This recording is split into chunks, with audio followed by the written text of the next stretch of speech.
Donald Trump, candidat républicain à la présidentielle américaine, a choisi le sénateur de l'Ohio, J.D. Vance, 39 ans, comme le colistier à la vice-présidence, le premier jour de la Convention nationale républicaine à Milwaukee. Dans un message publié sur Truth Social, M. Trump a déclaré que M. Vance était la personne la plus apte à assumer la vice-présidence.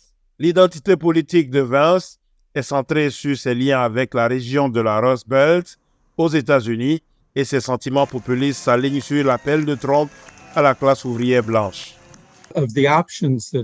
Parmi les options qui s'offraient à l'ancien président Trump, le sénateur Vance était celui qui est probablement le plus étroitement associé au style et à la philosophie MAGA du président Trump.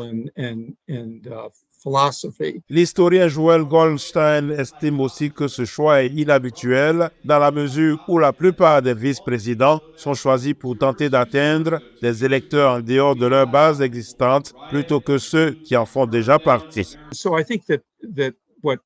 Je pense que ce que le président Trump espère, c'est qu'il contribuera à inciter à voter des électeurs qui ne le feraient peut-être pas autrement, qu'il va attirer des personnes qui ont des antécédents similaires à ceux du sénateur Vance.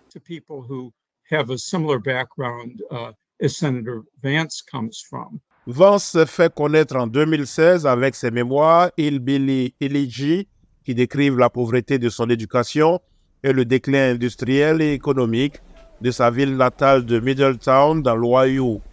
Les parents de Vance ont divorcé au début de son enfance et il a été élevé en grande partie par ses grands-parents, sa mère étant aux prises avec la toxicomanie. Enrôlé dans le corps des marines après le lycée, M. Vance est sorti plus tard diplômé de l'Université de l'État de l'Ohio et de la faculté de droit de Yale. Il a travaillé comme investisseur en capital risque à San Francisco pour l'entrepreneur de la Silicon Valley, Peter Thiel, qui a également fait don de 10 millions de dollars à un super PAC, comité d'action politique soutenant la candidature de Vance au Sénat. Ancien critique de Trump, M. Vance a qualifié le comportement de l'ancien président de répréhensible et l'a qualifié d'Hitler de l'Amérique. Depuis, il est devenu un fervent partisan et défenseur de Donald Trump, mais reste le moins expérimenté des candidats à la vice-présidence. Je pense que l'attention qui sera portée à la question de la succession présidentielle, à la fois en raison de l'âge des candidats en lice et de la récente tentative d'assassinat sur la vie du président Trump, soulèvera des questions dans l'esprit de certains électeurs quant à la capacité du sénateur Vance à être président dès le premier jour, étant donné que le sénateur Vance a relativement peu d'expérience dans des postes gouvernementaux élevés.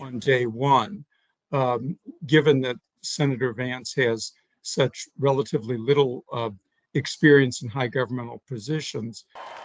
Dans un environnement politique de plus en plus divisé, alors que M. Trump appelle à l'unité dans tout le pays, il reste à voir dans quelle mesure son colistier va contribuer à apaiser les divisions ou à les aggraver.